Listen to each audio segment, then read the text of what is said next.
Sveiki, brangieji.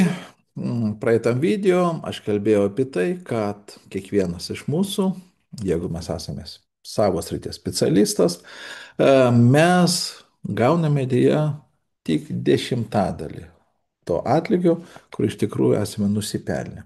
Ir mano idėja buvo tame, kad kiekvienas iš mūsų gali uždirbti 10 kartų daugiau iš tų pačių žinių, iš tos pačios patirties, kurią turime dabar, su sąlyga, kad mes pakeisim statusą iš specialisto į ekspertą.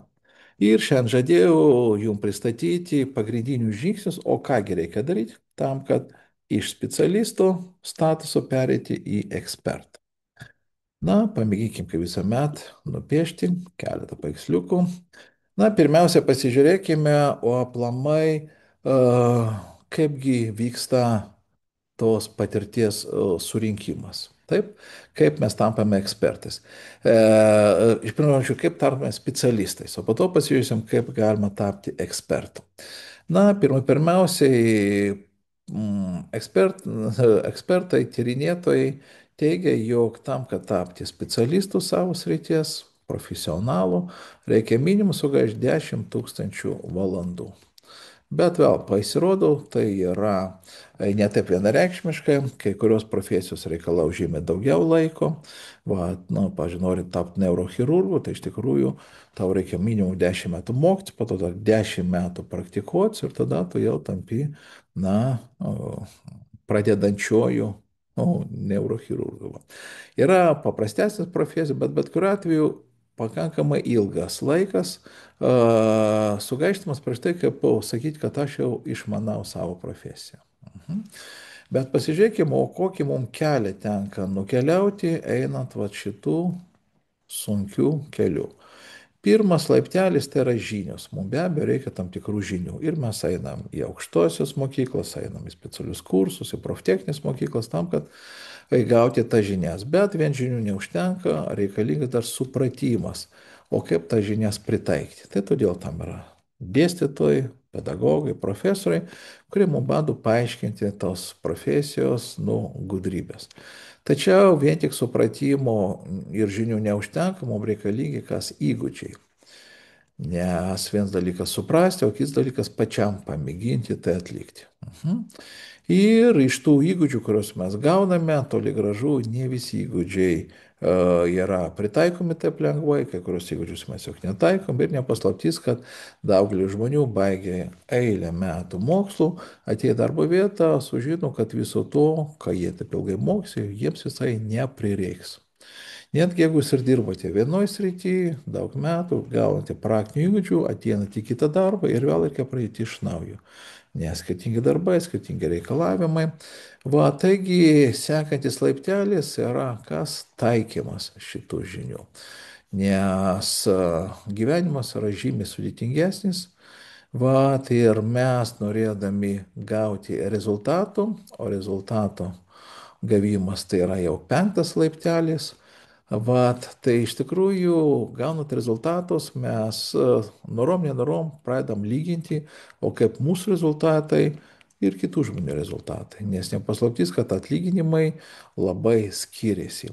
Lygiai taip pat kaip skiriasi ir rezultatai. Tai todėl šeštas laiptelis yra efektyvumas, nes per tą pačią valandą vienas gali padaryti 10, pavyzdžiui, kažkokių detalių, o kitas gali 50 detalių. Atitinkamai skiriasi jų efektyvumas.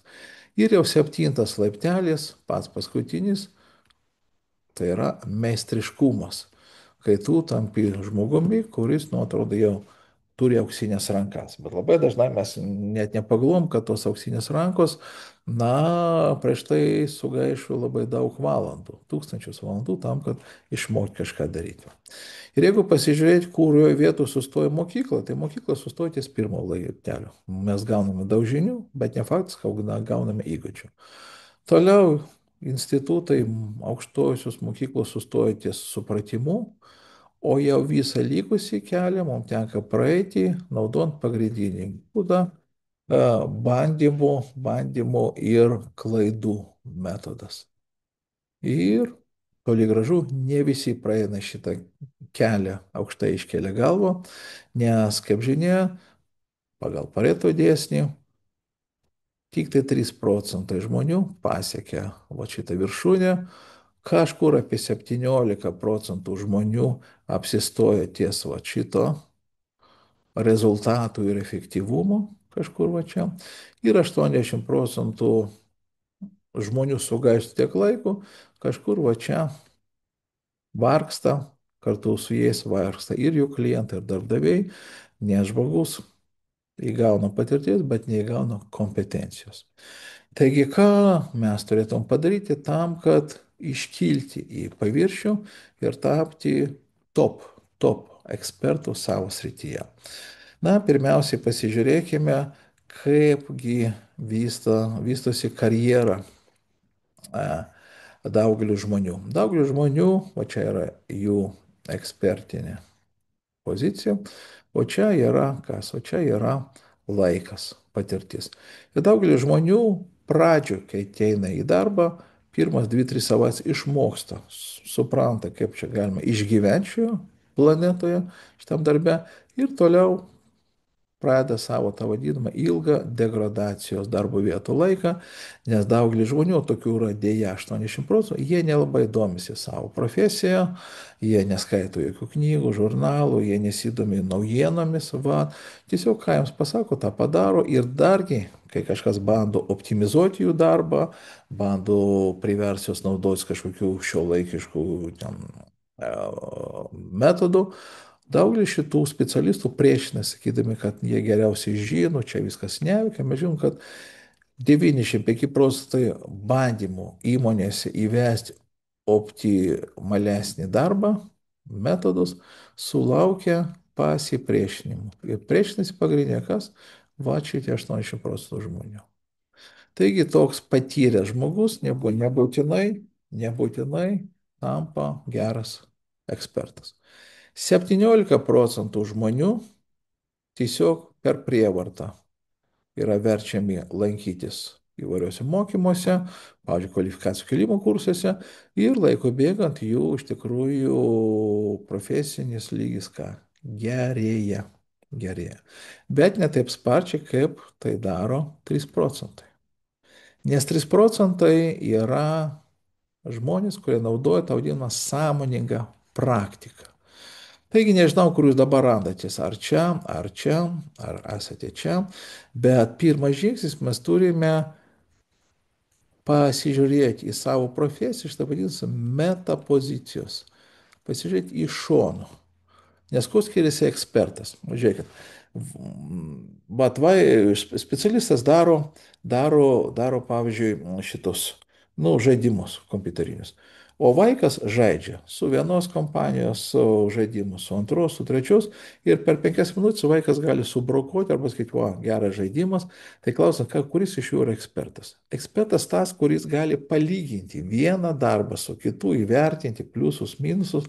Taigi pirmą žingsnį, kurį mes turime padaryti, mes turime pereiti į metapoziciją. Pasižiūrėti savo darbą iš šonų, pasižiūrėti, kokios yra geriausios, na, praktikos šioje profesijoje, o ką daro kolegos, o ką daro pasaulio geriausi ekspertai. Šiais laikais, kai yra internetas, yra dirbtinis intelektas, čia GPT, surinkti informaciją apie geriausias praktikas yra ne taip sunku, kaip tai buvo anksčiau. Bet be šitos pozicijos jūs niekada netapsite ekspertų, nes ekspertas, bet kurioje srityje, pavyzdžiui, muzikantas, jeigu tu tik tai orkestro duobėj tenais pakartoji tas dalykus, kuriuos moki, tai tu palaikai sportinę formą ir tampi specialistu. Bet jeigu tu nuolatos bandai valdyti naujus būdus, žiūri, kokius gudrybės naudoja kiti muzikantai, tu iš karto automatiškai patenki į ekspertų poziciją. Taigi, pirmas žingsnis, kurį mes turime padaryti, išeiti į meta poziciją ir pradėti lyginti, ką daro kiti ir perimti iš kitų žmonių, iš kitų ekspertų geriausią jų praktiką. Antras dalykas, mes va šitas žinias įgautas, kompetenciją turime ką supakuoti. Supakuoti. Ką reiškia supakuoti? Na, kaip minimum, reikia atsakyti į 3 klausimus. Pirmas GVP, koks yra tavo galutinis vertingas produktas, ką tu gamini savo darbo vietoje. Antras dalykas, tai yra objektyvūs vertinimo kriterijai, o kaip išmatuoti, ar tu gerai pagaminai kažkokį tai produktą arba paslaugą, arba blogai. Ir trečias yra algoritmas arba receptas, o kaipgi tu gamini savo vertingą produktą. Ir paradoksas, kad yra trys paprasti klausimai, bet daugelis žmonių, kad ir daugelį metų dirbantis, jie negali atsakyti šį klausimą, nes jie dirba ir jie rats tai vadinasi nesąmoningos nekompetencijos būsenų. Tiesiog nežinau, ko nežinau. Bet jeigu jūs išeinate į meta poziciją ir pasižiūrite savo profesiją iš šono, įvardinat šitus dalykus, tai jūs sumažinat rūkų koncentraciją pirmiausia savo galvoje, o po to galit padėti tai padaryti ir kitiems žmonėms. Nes aiškumas atsiranda tada, kai žmogus tikrai supranta, kad nesvarbu, ką jisai bedirbtų, ar jisai būtų advokatas, ar jisai būtų gydytojas, ar jisai būtų inžinierius, ar programuotojas, jisai visuomet kažką gamina. Nes niekas nemoka pinigus už ką, už tai, kad tu tiesiog ateini į darbą ir kažką darai. Ne. Moka pinigus už galutinį vertingą produktą. Ir šitą produktą galima pagaminti sudėtingu būdu, o galima paprastesniu būdu. Tai vat algoritmas tai yra visuomet paprasčiausias, gudriausias, trumpiausias kelias pagaminti šitą produktą. Ir va šitie atsakymai tris klausimus ir sudaro tą vadinamą know-how, žinojimą, kaip kažką padaryti. Ir būtent už šitą know-how įmonės ir kiti žmonės pasirodžia sumokėti belė kokius pinigus. Ir šitas žinias pakankamai sunku gauti iš interneto, iš kitų nemokamų šaltinių, todėl kad ten yra aibė visokios prieštaringos informacijos, bet tikro know-how yra retenybė, kaip ir auksas. Taigi, jeigu jūs sukūrėt šitą know-how, tai jūs galite padaryti trečią žingsnį - parduoti, parduoti šį know-how. Ir iš principo yra 30 skirtingų mm, modelių, kaip galima užsidirbti iš kompetencijos. Na, mes jų dabar nenagrinėsim visų, tiesiog priminsiu tris geriausiai žinomus. Va, pirmas tai yra knygos parašymas, vadovėlių parašymas. Tai nėra grožinė literatūra, tai yra vadovėlių arba tiesiog, na, pareigybinės instrukcijos aprašymą, kur iš tikrųjų įmonė su malonumu įsigytų ir kiti žmonės nusipirktų, su sąlyga, kad tai būtų gera instrukcija, tai būtų geras receptas. Mhm. Ir bet kuriuo atveju ši knyga taps jūsų vizitinė kortelė. Nes žmonės nelabai turi galimybę tiksliai pasakyti, kas yra specialistas, kas yra ekspertas. Bet tas žmogus, kuris parašė knygą, jau norom, nenorom visų žmonių pripažįstama kaip ekspertas. Nes tam, kad parašyti knygą, reikia būti metapozicijoje, reikia pažiūrėti, ką kiti rašė apie tai teisingai. Va, antras dalykas, jūs galite pradėti mokyti kitus žmonės, kitus specialistus. O kaip yra suvokiamas žmogus, kuris mokina kitus specialistus? Akurat jį visi pripažįsta kaip ekspertų. Tarp kitų šitus mokymus jūs galite imti pinigus. Tai gink dieve nereiškia, kad dabar ši technologija arba ši idėja tinka tik tai konsultantams, treneriams, ne. Daugelis yra odontologų, kurie lankosi pas kitus odontologus. Ir tie odontologai visą laiką pagrindė užsima, kad tvarko dantis. Bet suranda laisvę minutę už tam tikrą atlygį ir labai dažnai nemažą atlygį pasidalyti savo patirtimi su kolegomis. Būtent tai ir pastato jos į ekspertų poziciją ir būtent todėl pas šitą žmogų eilė klientų, nes visi mano, kad jeigu jisai mokina kitus, tai jo atitinkama yra kitokia ir pozicija, ir statusas. Ir trečias dalykas, jūs galite sukurti mokymų programas, kurios puikiai suksis be jūsų asmeninio dalyvavimo ir tai jums gali nešti 24 valandas per parą. Ir tai yra papildomos lėšos, kurios gali 10 kartų viršyti jūsų pagrindinę veiklą, turint omeny, kad vietoj to, kad gaišinti savo laiką ir keisti į pinigus, Jūs galite šitą savo žinias pardavinėti po visą pasaulį. Ir turint omeny, kad su dirbtiniu intelektu pagalba visus šitus tris dalykus galima greitai paruošti be komandos, be dizainerių, be programuotojų, be marketologų.